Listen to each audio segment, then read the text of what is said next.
ఎంత పోతే ఎంత కవిత చేసిన ఈ ఒక్క కమెంట్ అగ్గిరాజేస్తోంది. అయితే బీఆర్ఎస్ ఈ వ్యాఖ్యల విషయంలో ఏం చేయబోతోంది అదే ఇప్పుడు అసలు పాయింట్. దానికి సంబంధించిన బ్రేకింగ్ చూస్తున్నాము. కవితపై ఎలాంటి చర్యలు తీసుకోవాలనే దానిపై గులాబీ పార్టీలో చర్చ జరిగినట్టుగా తెలుస్తోంది. ఫామ్ హౌస్లో అర్ధరాత్రి వరకు కొనసాగింది సమావేశం. ప్రధాన కార్యదర్శి పల్లా రాజేశ్వర్ రెడ్డి లేఖ ద్వారానే ఇప్పటి వరకు పార్టీలో క్రమశిక్షణ చర్యలు ఉంటాయా అన్నదే కీలకంగా మారింది. అయితే బీఆర్ఎస్ పార్టీలో క్రమశిక్షణా సంఘం మనుగడలో లేదు. నిన్న ఫామ్ హౌస్ సమావేశానికి హాజరయ్యారు పల్లా రాజేశ్వర్ రెడ్డి. తదుపరి చర్యలపై ఆసక్తిగా గమనిస్తోంది పార్టీ క్యాడర్.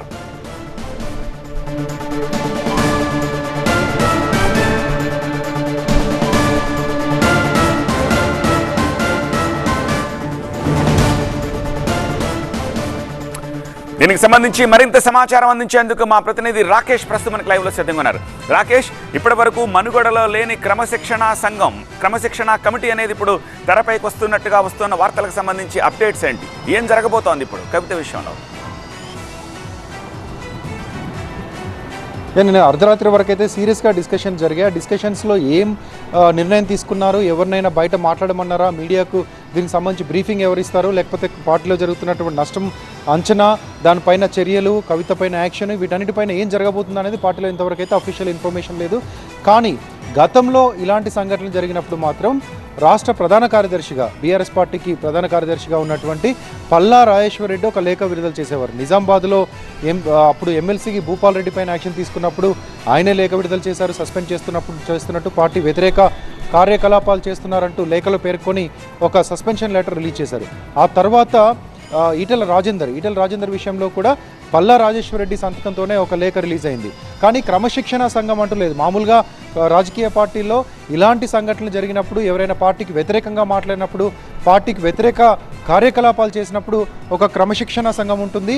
ఆ క్రమశిక్షణ సంఘం దాన్ని టేకప్ చేస్తుంది. టేకప్ చేసిన తర్వాత సంజాయిషి అడుగుతుంది. ఆ సంజాయిషికి తృప్తి పడకపోతే వార్నింగ్ ఇస్తుంది. ఆ తర్వాత సస్పెండ్ చేస్తారు. ఇవన్నీ స్టెప్ బై స్టెప్ జరిగేటువంటి యాక్టివిటీస్ బీజేపీలో కానీ, కాంగ్రెస్లో కానీ, ఇతర పార్టీలో కానీ. కానీ చాలా సంవత్సరాలుగా, దాదాపు 10 ఏళ్లుగా క్రమశిక్షణ సంఘం అంటూ పార్టీలో లేదు. అవసరం కూడా పెద్దగా రాలేదు.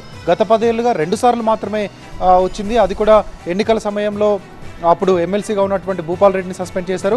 అంతకుముందు మనకు అందరికీ తెలిసిందే, మంత్రివర్గం నుంచి బర్తరఫ్ చేసి పార్టీ నుంచి కూడా ఈటెల రాజేందర్ని సస్పెండ్ చేశారు. ఈ 2 సందర్భాల్లో కూడా ప్రధాన కార్యదర్శిగా ఉన్నటువంటి పల్లా రాజేశ్వర్ రెడ్డి సంతకంతోనే లేఖలు రిలీజ్ అయ్యాయి, సస్పెన్షన్ లెటర్స్ రిలీజ్ అయ్యాయి. సో నిన్న కూడా ఫామ్ హౌస్లో జరిగినటువంటి మీటింగ్లో పల్లా రాజేశ్వర్ రెడ్డి అటెండ్ అయ్యారు. ఆయన కూడా మొత్తం మీటింగ్లో ఉన్నారు. కేసీఆర్ చర్చించినటువంటి అనేక విషయాలు ఆయన కూడా దాంట్లో ఉన్నారు. కాబట్టి అందరికీ ఈరోజో రేపో ఏదో ఒకటి మళ్ళీ పల్లా రాజేశ్వర్ రెడ్డి చేతుల మీదుగానే లేఖ విడుదలయ్యే అవకాశం ఉందంటూ పార్టీలో చర్చ జరుగుతుంది. అదే జరిగితే కనుక సంజాయిషి ఇవ్వమని ఒక షోకాజ్ నోటీస్ ఇచ్చేటువంటి అవకాశం లేదు. షోకాజ్ నోటీస్ ఇవ్వాలంటే క్రమశిక్షణా సంఘం ఉండాలి, లేదా పార్టీ అధ్యక్షులో పార్టీ వర్కింగ్ ప్రెసిడెంట్ నుంచో వెళ్ళాలి. కానీ అలాంటి సందర్భం ఎప్పుడు జరగలేదు.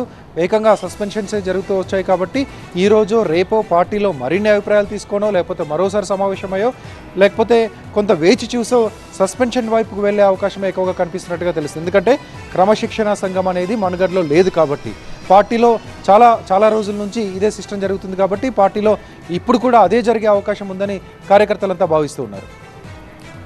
రైట్ రాకేష్.